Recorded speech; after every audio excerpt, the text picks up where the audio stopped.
सबको नमस्ते, वंदे मातरम। आखिरी अमेरिका का राष्ट्रपति डोनाल्ड ट्रंप ने टैरिफ का वार भारत के साथ शुरू कर दिए और जो टैरिफ का वार जो शुरू हो गया है, यानी कि टैरिफ में जो उन्होंने 50% तक टैरिफ बढ़ा लिया है, इसका असर क्या हुआ है, तरह तरह का सवाल लोगों के मन में आ रहा है। आना भी स्वाभाविक है। आखिर टैरिफ क्या है, टैरिफ से हमें क्या नुकसान झेलना पड़ता है, हमारे जो ट्रेड में क्या नुकसान होगा, क्या आज की जो कंपटीशन मार्केट में भारत क्या बाज़ार में, अमेरिका का बाज़ार में टिक सकेगा, क्या हमारे जो घरेलू उत्पादन पर क्या असर होगा, इससे जुड़े हुए लोगों का क्या हाल होगा। इस प्रकार की जो आशंका पैदा हुआ है, मैं इसे दूर करने के लिए इस बात को मैं आज चर्चा रखूँगा और मैं आज कुछ आंकड़ा पेश करूँगा, बड़े दिलचस्प आंकड़ा जो सुनकर आप तो खुशी होंगे, लेकिन आप एक भारतीय होने के नाते अपने आप को गर्वान्वित महसूस करेंगे। लेकिन मैं आपको गुजारिश करूंगा कि आप अंत तक इस वीडियो को देख लीजिए। आखिरी डोनाल्ड ट्रंप ने 50% टैरिफ लगा दिया है, तो आखिरी टैरिफ क्या है, टैरिफ हम किसे कहते हैं, ये पहले समझना चाहिए। टैरिफ का मतलब क्या है, हम टैरिफ किसे कहते हैं। पहला तो एक देश दूसरे देश से जो इंपोर्ट करता है गुड्स या सर्विस, इसमें जो टैक्स लिया जाता है उसे टैरिफ अक्सर बोला जाता है। मतलब अमेरिका को हम जो सामान भेज रहे हैं, वो अमेरिका भारत से इंपोर्ट कर रहा है, वहाँ पर उन्होंने अगर शुल्क को बढ़ा देते हैं तो उसे टैरिफ माना जाता है। इंपोर्ट ड्यूटी भी आप इसको बोल सकते हैं। आखिर टैरिफ क्यों बढ़ाया जाता है, क्यों टैरिफ बढ़ाने से क्या फ़ायदा होता है, इसको भी समझना जरूरी है। देखिए, इसका एक तो सरकार का रेवेन्यू बढ़ाने के लिए भी किया जाता है, और दूसरा जो अपने घरेलू उत्पादक से जुड़े हुए लोगों का सुरक्षा के लिहाज से किया जाता है। उसका मैं उदाहरण दे रहा हूँ तो बात साफ हो जाएगा टैरिफ का मतलब क्या है। मान लीजिए डायरी फार्म से जुड़े हुए एक उदाहरण मैं दे रहा हूँ। भारत में मान लीजिए 1 लीटर दूध का कीमत 40 रुपया है, लेकिन अगर बाहर मार्केट से, अगर अमेरिका से मान लीजिए हम डायरी प्रोडक्ट्स ला रहे हैं और यहाँ उनका दूध का रेट वही 40 रुपया में बेचेंगे, तो सुरक्षा के लिहाज से ये हमारे लिए समस्या हो सकता है, क्योंकि हमारे जो लोग जुड़े होते हैं इस प्रकार डायरी फार्म सेक्टर में, वो लोग आमतौर पर गरीब होते हैं, नहीं तो एवरेज स्टैंडर्ड के होते हैं। इनका रोजी रोटी का सवाल है बिजनेस से, तो इनका घाटा होना नहीं चाहिए। ये बात नरेंद्र मोदी जी बार बार कहते हैं। हमारे उनके लिए सुरक्षा ये प्राइम कंसर्न है, हमारे लिए मुख्य दायित्व है जिसको कि हमको निभाना पड़ता है। तो इसीलिए इसमें क्या किया जाता है, थोड़ा हम इजाफा कर लेते हैं टैरिफ में, टैक्स में, ताकि वही वाला दूध अमेरिका से जब आएगा वही लीटर 60 रुपया में बेचा जाएगा। तो लोगों के पास ऑप्शन रहेगा, एक तो 40 रुपया लीटर और दूसरा 60 रुपया लीटर, जो मर्जी जो खरीद सकता है। इसलिए बार बार अमेरिका भी भारत से रिक्वेस्ट कर रहा है कि कुछ इसे घटाने के लिए, टैक्स घटाने के लिए एग्रीकल्चर सेक्टर में और डायरी सेक्टर में ये कभी संभव नहीं हो पा रहा है। ये एक कारण है टैरिफ का। लेकिन जो अमेरिका के राष्ट्रपति बार बार कहते हैं कि अमेरिका मुकाबला में भारत को ज़्यादा फायदा हो रहा है और उन्हें ट्रेड डेफिसिट हो रहा है। एक्चुअली ट्रेड डेफिसिट क्या है उसको भी समझना जरूरी है, और ट्रेड सरप्लस क्या, उसको भी जरूरी है समझने के लिए।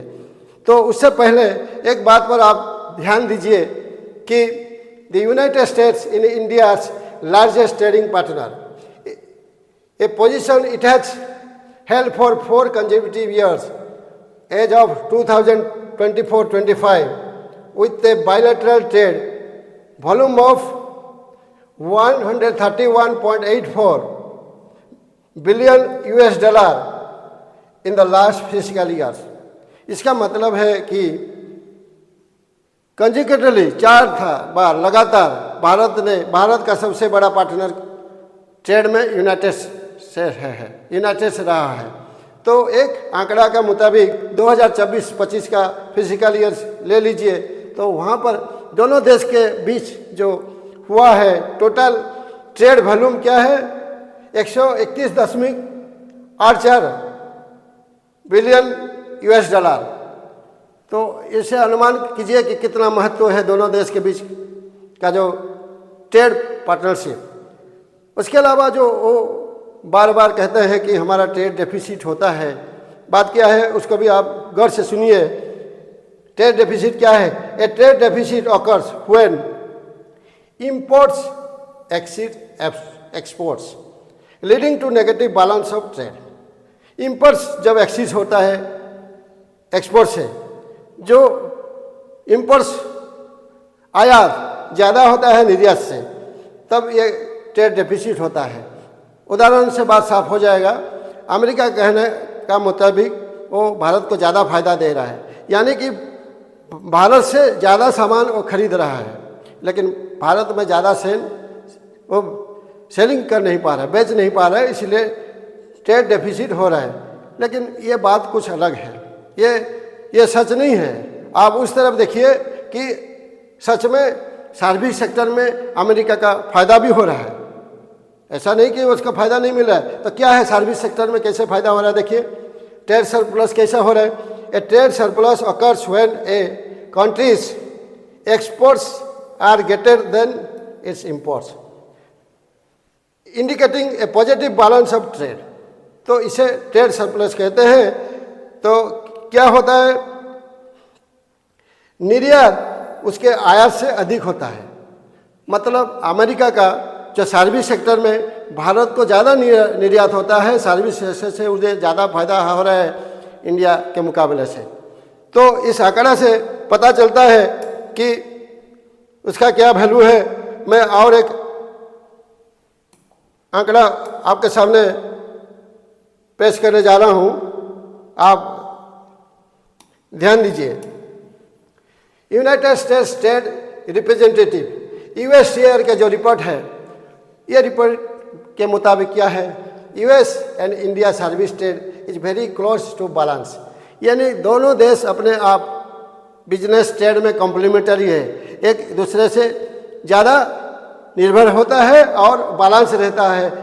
इनका जो वेरी क्लोज रहता है ट्रेड सर्विस क्षेत्र में। और पर्टिकुलरली और 2024 का आंकड़ा आप देख लीजिए, US service exports to India were estimated for 41.8 billion USD, while the US service imports from India were 41.6 billion USD। इसका मतलब क्या है कि अमेरिका ने इंडिया को 41.8 वो बिलियन US डॉलर एक्सपोर्ट करता है, यानी इंडिया को वो इंपोर्ट किया करता है 41.6 बिलियन US डॉलर। तो इसमें अक्सर क्या होता है, ट्रेड सर्विस सरप्लस होता है। कितना? ये 2024 का आंकड़ा। तो 41.8 billion US dollar minus 41.6 billion USD is equal to 0.2 billion USD। अगर इसको हिसाब किया जाएगा तो इंडियन रुपये में क्या होगा, 1765.4 करोड़ रुपये का फ़ायदा ले रहा है अमेरिका। ये एक साल का एक डाटा है। लेकिन उसके अलावा और एक आंकड़ा पर भी आप ध्यान दीजिए, service states of America with India क्या है? एज पर जीटीआई रिपोर्ट,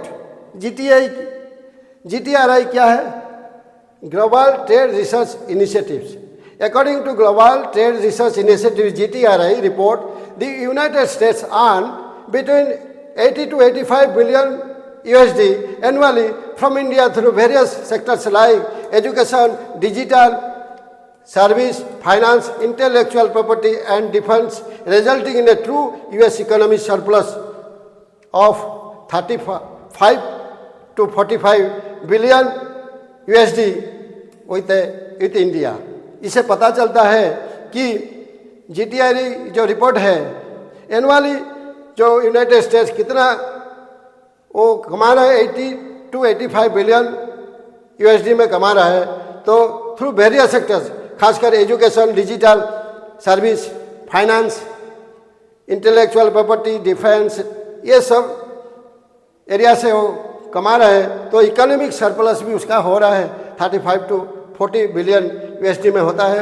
ये काफ़ी बड़ा आंकड़ा है, काफ़ी इंडियन करेंसी में काफ़ी बहुत बड़ा वैल्यू है। तो कौन सा सेक्टर में वो फ़ायदा ले रहा है? तो digital marketing, Google, Meta, Amazon, Apple, Microsoft, ये सब काफ़ी इंडिया में मशहूर कंपनी है।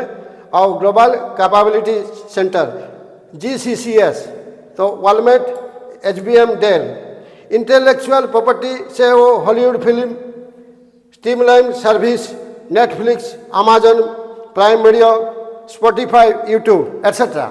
उसके अलावा फार्मास्यूटिकल्स एंड फूड पैटर्न में भी वो काफ़ी मुनाफा कमा रहा है अमेरिका। उसके अलावा एजुकेशनल और टूरिज्म, एजुकेशन सेक्टर है, भारत से बहुत विद्यार्थी जा रहे हैं अमेरिका को पाठ पढ़ने के लिए, हायर एजुकेशन के लिए, टेक्निकल एजुकेशन के लिए जा रहे हैं। और भारत से जो सर्विस प्रोवाइड किया जा रहा है, खासकर आईटी सेक्टर में, उसे काफ़ी मुनाफा हो रहा है अमेरिका को।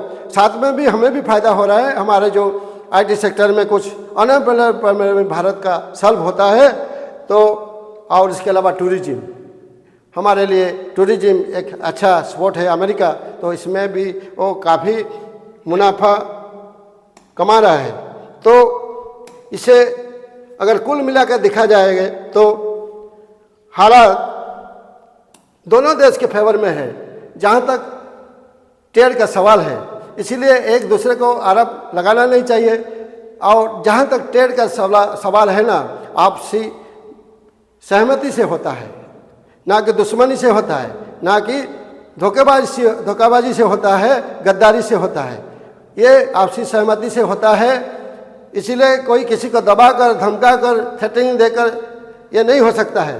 तो देखिए, लेकिन अमेरिका का डोनाल्ड ट्रंप ने जो additional 25 tariff imposed by US President Donald Trump on India for his purchase of Russian oil came into effect Wednesday, August 27, 2025, bringing the total amount of levies imposed on New Delhi to 50%।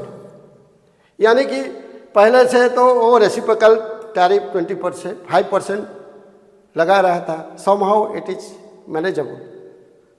लेकिन उसके बाद अगर additional 25% tariff लगा रहा है तो ये बड़ी खेद की बात है। ये हमें बर्दाश्त नहीं है, समझ में भी नहीं आ रहा है। जो तरीका उन्होंने जो कारण दिया है कि रूसियन ऑयल के वजह से हम क्रूड ऑयल रूसिया से खरीद रहे हैं, इसका वजह से 25% का इजाफा हुआ है और 50 कुल मिला के 50% टैरिफ हुआ, वो हम हजम नहीं कर पा रहे हैं। जो भी कारण दिया, एक गलत को हम कभी मंजूर नहीं करते हैं। क्योंकि देखिए, अगर दुनिया में रूस के साथ यूरोपियन यूनियन देश भी कारोबार कर रहे हैं, अमेरिका भी खुद ट्रेड कर रहे हैं रूस के साथ, और उसके अलावा चाइना तो दुनिया में सबसे ज़्यादा क्रूड ऑयल तो रूस से ले रहा है। तो इनके लिए कैसे, ये तो डबल स्टैंडर्ड है। इनके लिए 30% का टैरिफ लगा रहा है, क्योंकि पता है चाइना की तरफ अगर देखेंगे तो वो रेसिप्रोकल टैरिफ भी बढ़ा देगा। क्योंकि डिपेंडेंस तो है अमेरिका चाइना पर है, लेकिन भारत अभी रेसिप्रोकल टाइप लगा नहीं सकता है, क्योंकि हम इतने डिपेंडेंस से हम अभी तक निजात मिला नहीं, अभी तक हम डिपेंड करते हैं। तो इसीलिए, लेकिन पाकिस्तान 19%, बांग्लादेश 20%, वियतनाम 20%, तो इससे तो असर होगा, कैसे नहीं होगा। लेकिन इससे पहले मैं आज एक बात कह रहा हूँ, आज जो एक प्रकार का ये तारीफ का लड़ाई शुरू हुआ है, इस लड़ाई में भारत का जीत पक्का है। हमें इससे कोई रोक नहीं सकता, हम इसमें जीतेंगे। क्योंकि देखो, जब सुबह का सूरज उदय होता है ना, उससे पहले क्या होता है, रात अंधेरा घना मालूम होता है। आज ऐसे टैरिफ आया है, हमारे लिए ये समस्या नहीं है। इसके पीछे अगर देखेंगे बाद में, तो उसे हमारे लिए ये एक अपॉर्चुनिटी हो सकता है। क्योंकि मुझे तो लगता है, देखो आज जिस दिन उन्होंने लगाया है टैरिफ, खासकर अगस्त 27, 2025 सुबह का 9:30 बजा भारत में, और उस दिन एक हमारे लिए एक त्यौहार था, बड़ा त्यौहार, भगवान गणेश चतुर्थी, और सारे देश में भगवान गणेश का पूजा हो रहा था। क्या मैं तो इसे मानता हूँ, ये दोनों एक ही साथ, टैरिफ का इफेक्ट वैसी डेट में गणेश चतुर्थी, गणेश पूजा के अवसर पर, यह महज एक इत्तेफाक नहीं है हमारे लिए। एक दिन वो डिवाइन ग्रेस, आप इसको समझ लेंगे। मैं आज पूरा दावे के साथ कह सकता हूँ कि देखो, भगवान गणेश शुभ काम में उनका हम पूजा करते हैं, और वो क्या है, विघ्न विनाशक है। यानी कि भगवान गणेश की अगर आप पूजा करेंगे तो आपका विघ्न विनाश करते हैं, विघ्न दूर कर देते हैं, विघ्न हटता है, विघ्न आपका खत्म हो जाएगा। और उसके अलावा वो सिद्धि विनायक है, आपको विनायक गणेश, और क्या है, सिद्धि। सिद्धि का मतलब आपको कामयाब, सक्सेस। तो इसमें आपका कामयाब दिख रहा है। हम आस्था में विश्वास करने वाला, हम सनातन धर्म में विश्वास करने वाला भारतीय है, तो हमें विश्वास है भगवान गणेश की पूजा के अवसर पर जो हुआ है, इससे हमें कोई नुकसान नहीं होगा। हाँ, आपको लगेगा, ये समस्या लगेगा, लेकिन ये समस्या हमारे लिए समस्या नहीं रहेगा। देखिए, उसका समस्या का हल हो जाएगा, लेकिन हमको धीरज रखना पड़ेगा और सब कुछ हो सकेगा।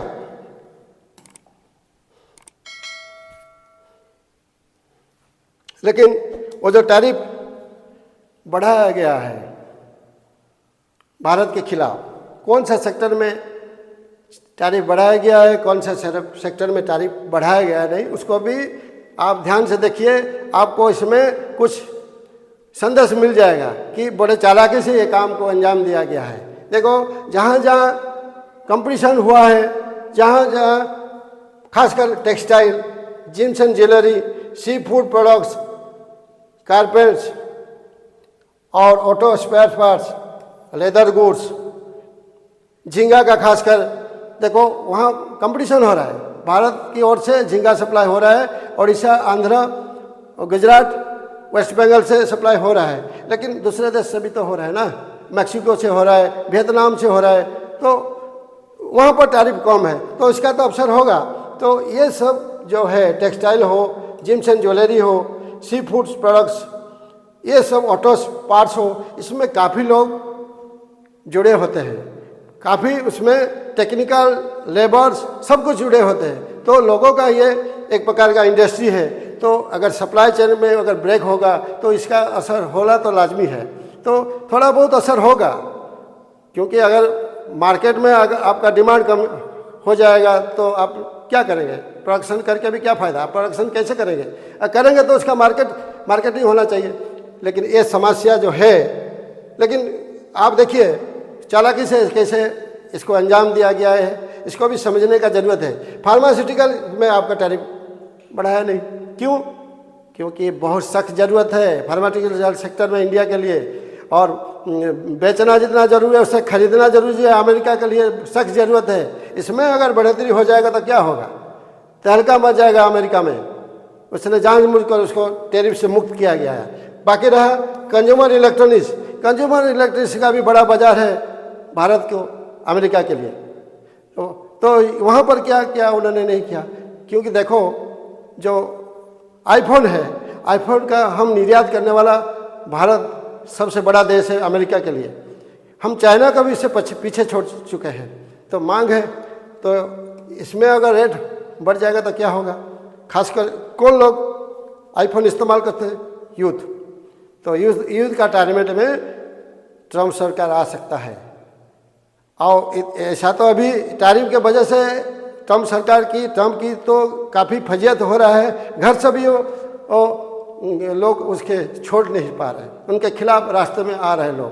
तो समझ लीजिए, तो ये है जिस क्षेत्र में उन्होंने टैरिफ लगाया नहीं और इस क्षेत्र में टैरिफ लगाया है, तो इसका समस्या हल हो जाएगा। क्योंकि as per my understanding, what I feel, India is quite capable to tackle all problems. ये क्या हो जाएगा कि हम ये अल्टरनेट एक मार्केट ढूंढ सकते हैं। ये ग्लोबल मार्केट बहुत बड़ा है, सिर्फ अमेरिका के ऊपर डिपेंडेंसी नहीं होना चाहिए। मोनोपोली मार्केट को हमको इजाज़त नहीं है। हम क्यों मोनोपोली मार्केट को के लिए हम डिपेंड करेंगे। इसीलिए मार्केट, हम दूसरे देश के साथ भी हमारा रिश्ता अच्छा बन रहा है। चाइना के साथ, रूस के साथ रिश्ता और बढ़ रहा है, और उसके अलावा जर्मन, जापान, यूरोपियन यूनियन के साथ भी हमारा रिश्ता बढ़ रहा है। और देखो आज भारत का डंका बज रहा है सारे दुनिया में। भारत का पॉलिसी शानदार है। तो इसीलिए एक दिन आ रहा है कि भारत का जलवा सब देखेंगे। आज भारत कौन सा स्थिति में है, लेकिन अमेरिका का जो Donald Trump my friend Modi बोल के उन्होंने क्या किया, उन्होंने तो मतलब आपका पीठ में छुरा भोंकने का काम किया है नरेंद्र मोदी जी का। और अंडर एस्टिमेट का उससे महंगा साबित हो रहा है। अंडर एस्टिमेट करके उन्हें ये देश को इनका क्या फ़ायदा मिला। आज उन्होंने टैरिफ बढ़ाया है, लेकिन उसे तो सपोर्ट नहीं मिल रहा है। आज जो बात पीटर नवारा का बात, जो सलाहकार है अमेरिका राष्ट्रपति का, उन्हें तो रेल लाइन क्रॉस कर लिया है। उन्होंने क्या बताया, यूक्रेन और रूस लड़ाई का मोदी जी का लड़ाई। तो ये तो हम खारिज करते हैं, इनका बात पर हम ज़्यादा तवज्जो नहीं देते हैं। लेकिन आखिरी ये दर्शाता है उनका नाकामयाबी, वो देख रहा है, जिसके लिए आज वो ये सब टैरिफ का मामला कर रहे। इसके पीछे क्या कारण है आप देखिए। सिर्फ एक कारण नहीं है। आप कह देंगे कि नहीं रूस यूक्रेन का लड़ाई का कारण है, नहीं, एकदम नहीं। दूसरा कारण भी है। क्या क्या कारण हो सकता है सुनिए। कि जब इलेक्शन का मुद्दा था, डोनाल्ड ट्रंप के इलेक्शन के मुद्दा में क्या था मैनिफेस्टो में, कि जब हम इलेक्शन में जीत कर आएंगे 24 घंटा के दौरान हम पीस एस्टैब्लिश करेंगे, रूस और यूक्रेन की लड़ाई ख़त्म करेंगे। वो तो हुआ नहीं। इसका तो फ्रस्ट्रेशन वो दिख रहा है, झलक रहा है, हुआ नहीं। ये भी एक कदम है।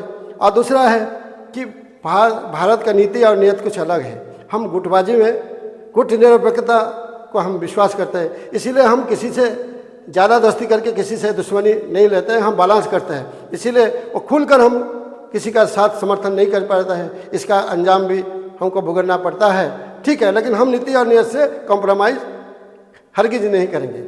दूसरा बात, ब्रिक्स का हिस्सा भारत है, तो इससे तो ब्रिक्स से अमेरिका घबराया हुआ है।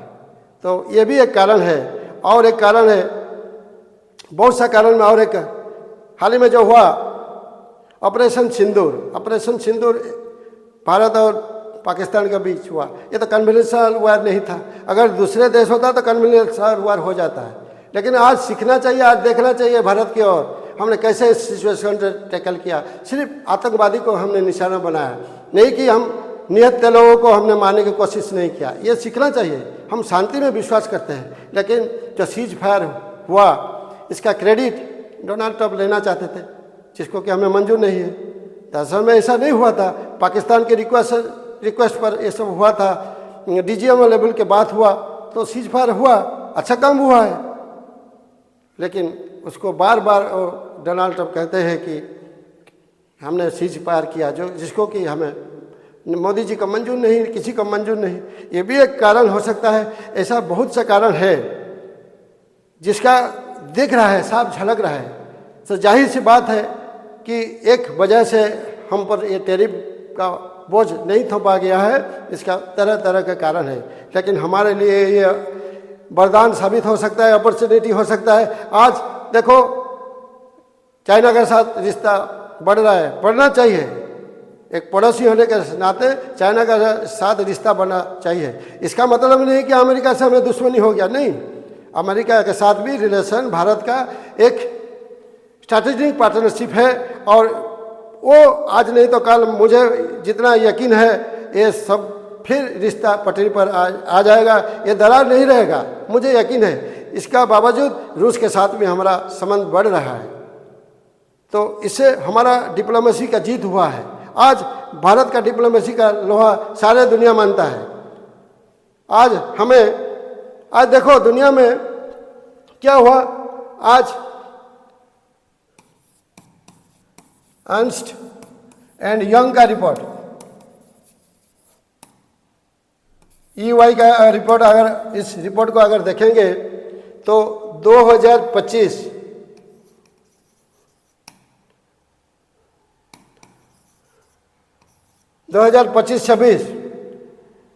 में फर्स्ट क्वार्टर में भारत का जीडीपी सुनकर आप चौंक जाएंगे।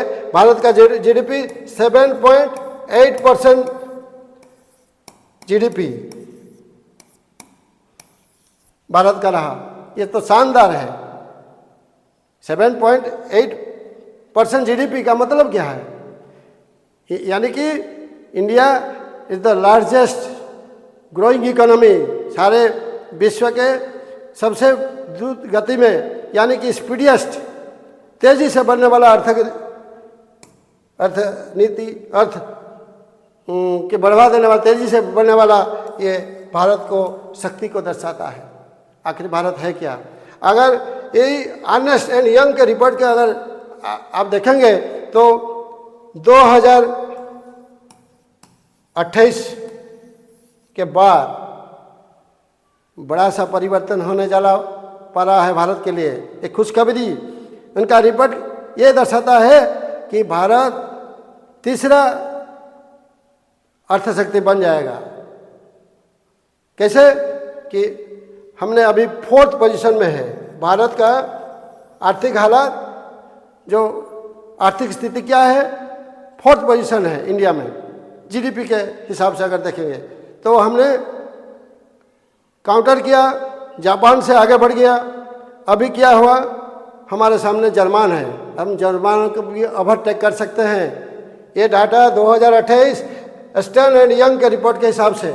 और चौंका देने वाला बात आपको मैं आज कह रहा हूँ, आप सुनिए कि अगर ऐसा ग्रोथ रेट चालू रहा तो ज़्यादा दूर नहीं, 2038 में उनका रिपोर्ट के मुताबिक भारत का जीडीपी 34.2 ट्रिलियन USD रहेगा। I am not talking about billion, I am talking about trillion. 34.2 USD में इतना बड़ा आंकड़ा अगर हो जाएगा तो क्या होगा, भारत अमेरिका को भी ओवरटेक करके दूसरा सबसे बड़ा इकोनॉमी बन जाएगा। पीपी के लिहाज से भी, जीडीपी के लिहाज से भी, और PP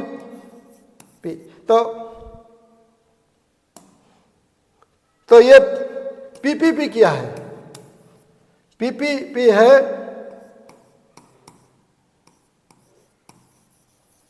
purchasing power party, purchasing क्रय क्षमता समता जिसे कहते हैं, क्रय क्षमता समता पारिटी। तो इसमें भारत आगे बढ़ जा रहा है। अभी इसका पोजीशन पीपी में थर्ड पोजीशन इंडिया का, अमेरिका सेकंड पोजीशन है और चाइना फर्स्ट पोजीशन है। पीपीपी क्या होता है कि दोनों देश के भीतर जो आर्थिक कंपैरिजन होता है एक देश दूसरे देश। फॉर एग्जाम्पल आप मान लीजिए 800 रुपया है, कोई सामान भारत में 800 रुपया है, तो अमेरिका में मान लीजिए उसका डॉलर के हिसाब से किया जाएगा तो मान लीजिए $10, यानी कि $1 कितना होता है? 80 रुपया होता है। $1 80 रुपया होता है। तो ये कंपैरिजन होता है, स्टैंडर्ड कॉस्ट ऑफ लिविंग दोनों देश के बीच क्या है। तो आज जब ये रिपोर्ट के अनुसार से, यूआई के रिपोर्ट के अनुसार से अगर देखा जाए तो 2038 हम पीपीपी की लिहाज से हो या जीडीपी के लिहाज से भी हो, हम दुनिया का दूसरा पोजीशन में आ रहा है इकोनॉमिकल कंडीशन में। यानी क्या होने वाला, हमारे लिए एक सुनहरा भविष्य सामने खड़ा हुआ है। और जब आज़ादी का हम 100 साल मनाएंगे ना, यानी कि 2047 को 100 साल आज़ादी का हो जाएगा, तो भारत और डेवलपिंग कंट्री नहीं, भारत एक डेवलप कंट्री में तब्दील हो सकता है। तो इसमें क्या होगा, आज देखो अगर देखा जाएगा तो भारत टेक्नोलॉजी में आज थोड़ा कमज़ोर है। आज अमेरिका टेक्नोलॉजी में आगे गया है, लेकिन टैलेंट कमी नहीं है। आज हम टेक्नोलॉजी में भी सुधार ला रहे हैं, आगे बढ़ते जा रहे हैं। और जब टेक्नोलॉजी और टैलेंट दोनों में हम आगे बढ़ जाएंगे, इंडिया डेवलप कंट्री हो जाएगा, तो क्या होगा, भारत का सिचुएशन क्या होगा आप अनुमान लगाइए। हम काफ़ी आगे बढ़ जाएंगे। तो आगे बढ़ने का बाद भारत जब आगे बढ़ेगा साथ में सारे विश्व आगे बढ़ेगा, क्योंकि भारत का नीति और नियत साफ है।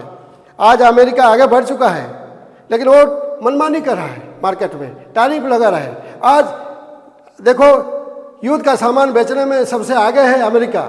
कभी वो कुछ देश है आज यूक्रेन और रूस के लड़ाई में वो क्या कर रहे, आग में घी डालने का काम करते हैं और दूसरे को वो क्या करते हैं, नसीहत देते हैं। आज ऐसा नौबत आ गया है। लेकिन हम जब 2038 के बाद या नहीं तो हम 2047 के बाद जब डेवलप कंट्री हो जाएगा, हमारे पास काफ़ी पैसा होगा, परचेजिंग पावर भी ज़्यादा होगा। इसका मतलब हम गरीब के जितना गरीब से छोटा देश भी हम उसको मदद कर सकते हैं। देखो जब आर्थिक हालात ख़राब हो जाता है, देश का हालात ये सिचुएशन ख़राब हो जाता है, इसके बावजूद भी हमने दूसरे को मदद पहुंचा है। आपको पता है कोरोना काल में हमने कैसे दूसरे देश को मदद किया है। हमने क्या नहीं किया, किसको दवाई पहुंचाया, किसको वैक्सीन पहुंचाया। ये तो भारत का नीति और नियत है। तो इसी हिसाब से हम आगे बढ़ते जा रहे हैं। लेकिन आज मैं ये बात भी आज साफ करना चाहता हूँ, क्योंकि हमको जो इल्ज़ाम लगाया गया कि रूस और यूक्रेन के बीच जो लड़ाई का हम पर जो टिकरा फड़ा गया कि हम जिम्मेदार हैं, आज मैं पूरा दावे के साथ आज मैं पूरा लाउड या क्लियर वॉइस में बोलना चाहता हूँ। आप सोचिए, विचार कीजिए, इसके लिए जिम्मेदार सच में कौन है। मुझे आज एक बात याद आ रहा है, ये सब देख के संत कबीर जी का एक दोहा कि कबीरा खड़ा बाजार में मांगे सबका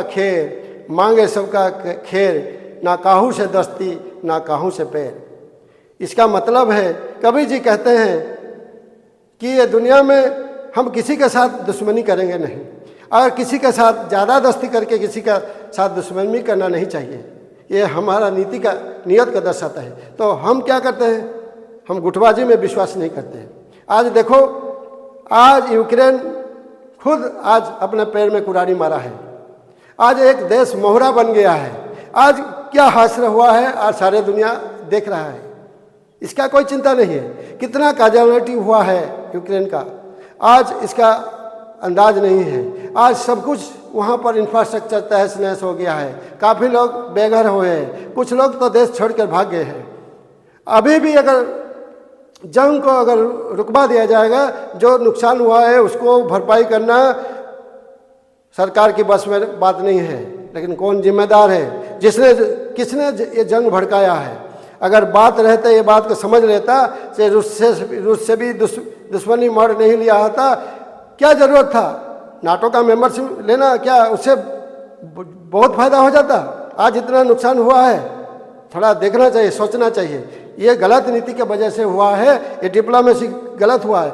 इसका मतलब यूक्रेन, अमेरिका का भी साथ अच्छा रिश्ता रखना चाहिए, यूरोपियन के साथ भी अच्छा रिश्ता रखना चाहिए, तो इसे बैलेंस करना चाहिए। लेकिन आज मोहरा बन रहा है यूक्रेन, और अभी तो हालात जैसा हो गया है, और उसका जितना भी नुकसान हो रहा है वो तो हर प्रयास कोशिश करेगा अपना जो नुकसान को झेला है उसको तो रिकवरी करने के लिए कोशिश कर रहा है, इसीलिए आज जंग नहीं रुक पा रहा है। तो इसमें किसका कसूर है आप विचार कीजिए। लेकिन हमको इसमें भारत एक शांति प्रिय देश है, हम शांति की बात करते हैं, और सारे दुनिया को शांति का संदेश भारत दे रहा है। अरे किसका मजाल है कि आज भारत का नरेंद्र मोदी जी को देखिए, उनका डिप्लोमेसी, गजब का डिप्लोमेसी देखिए।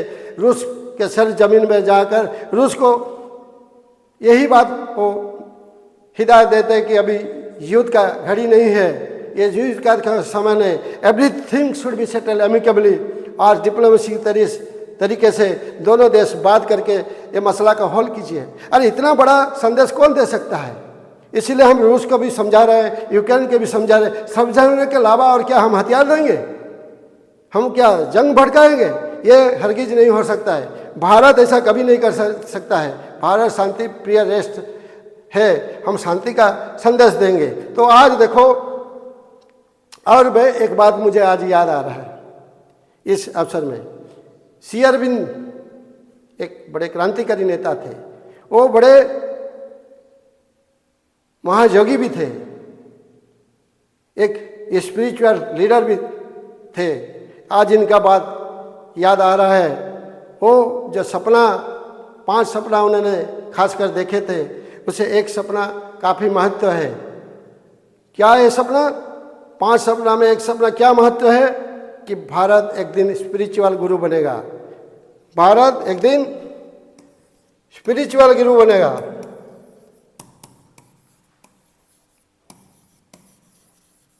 स्पिरिचुअल गुरु बनेगा। खुद ये बात सी अरविंद अपने उनका जो ड्रीम है, आज इसको आप उन्हें गर्व कीजिए। इनका जो 5 ड्रीम है, जो 5 सपना है सी अरविंद का, ये महायोगी है, इनका दूरदृष्टि है। तो वो जो सपना वो हकीकत में तब्दील हो जाता है। वो उनका जो सपना है कि भारत स्पिरिचुअल गुरु बनेगा, इस रास्ते में भारत आगे तेजी से जा रहा है। आज ये रास्ता भारत के लिए आसान हो जाएगा। जब 100 साल मनाएंगे आज़ादी का, तब भारत एक डेवलप कंट्री हो जाएगा। भारत एक लीडर की तरफ काम करेगा, और भारत साथ में सभी को लेकर काम करेगा। अगर देखा जाए तो भारत एक स्पिरिचुअल लीडर का जिम्मेदारी निभाएगा, सारे दुनिया के लिए शांति, प्रेम, सद्भावना का संदेश दे सकता है, देगा। और यही तो संदेश देता है, वही सनातन धर्म का संदेश है, वसुधैव कुटुंबकम, यानी कि समग्र विश्व एक परिवार। बहरहाल जो भी है, आज हम शांति के रास्ते में जा रहे हैं, सबसे हमारा रिश्ता अच्छा है। और ये टेरिफ का जो लड़ाई है, हम उससे डट कर मुकाबला करेंगे, और इस जंग में भारत विजयी होगा। ये इसमें कोई कुछ नहीं कर सकता है, क्योंकि हमारे पीछे में एक दैवी शक्ति काम कर रहा है, डिवाइन पावर और डिवाइन ग्रेस है। इसलिए all can be done if God touch is there. सब कुछ संभव है अगर भगवान हमारा साथ है। ये बात खुद महापुरुष श्री अरविंद ने अपना सावित्री महाकाव्य में ये बताया है। इसीलिए भारत आगे बढ़ते जाएगा, आगे बढ़ते जाएगा। धन्यवाद।